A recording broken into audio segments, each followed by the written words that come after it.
नवरात्रि के पावन पर्व पर यशवंत विश्वकर्मा बजरंगी के मधुर स्वर में टीसी म्यूजिक पर सुनिए दया राखे रहिबे दाई।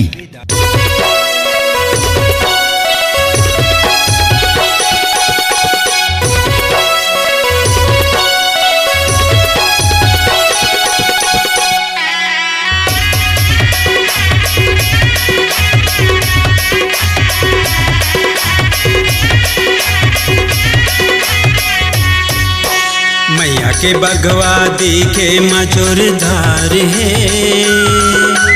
मैया के बगवा दिखे मचुर धार है।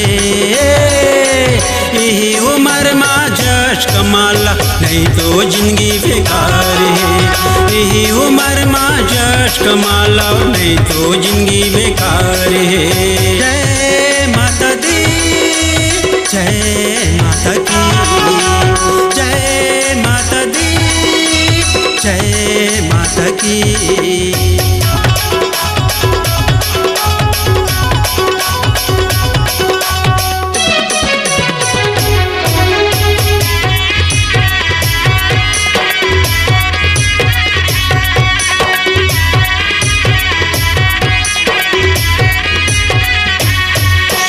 जगमग जगमग जो जलते है लहरावे तुर जवारा, मैया लहरावे तुर जवारा।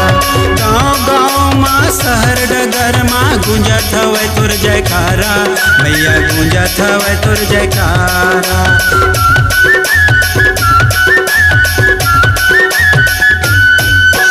जगमग जगमग जो जलते है लहरावे तुर जवारा, मैया लहरावे तुर जवारा। गाँव गाँव माँ शहर डगर माँ गूंजत हवे तुर जयकारा, मैया गूंजत हवे तुर जयकारा।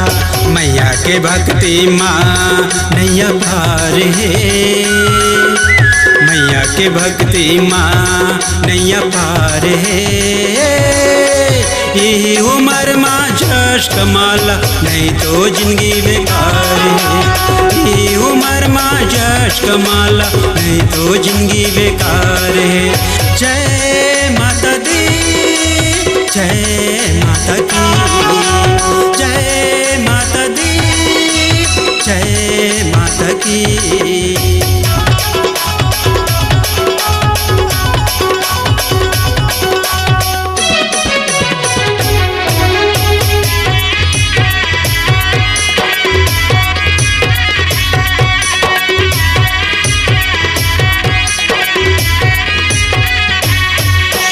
संजा बिहनिया तोर जस गाँव बजत है ढोल मंजीरा, मैया बजत है ढोल मंजीरा।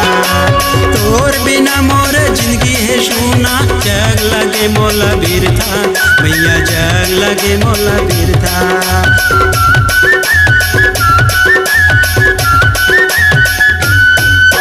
संजा बिहनिया तोर जस गाँव बजत है ढोल मंजीरा, मैया बजत है ढोल मंजीरा। तोर बिना मोर जिंदगी है सुना, जग लगे मोला बिरथा, मैया जग लगे मोला बिरथा। मैया के भक्ति माँ जिंदगी पार है, मैया के भक्ति माँ जिंदगी पार है। यही उम्र माँ जश कमाला नहीं तो जिंदगी बेकार है। यही उम्र माँ जश कमाला नहीं तो जिंदगी बेकार है। जय माता दी, जय माता की, जय माता दी, जय माता की।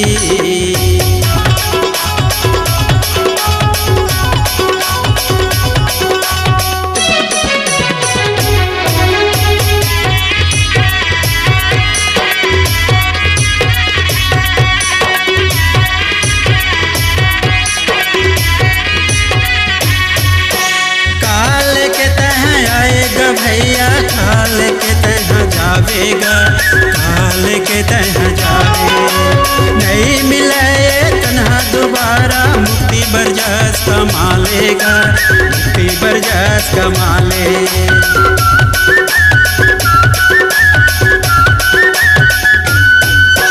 काल के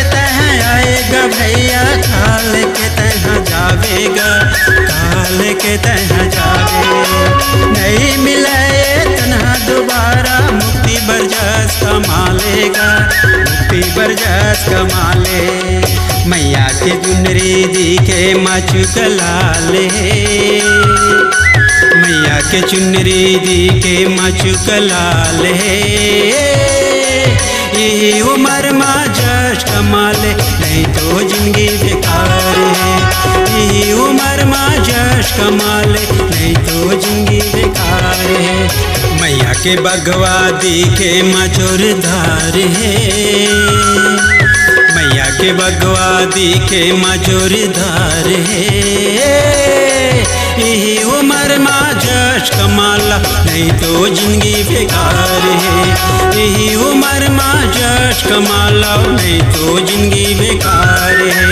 यही उम्र माँ जश कमाला, नहीं तो जिंदगी बेकार है।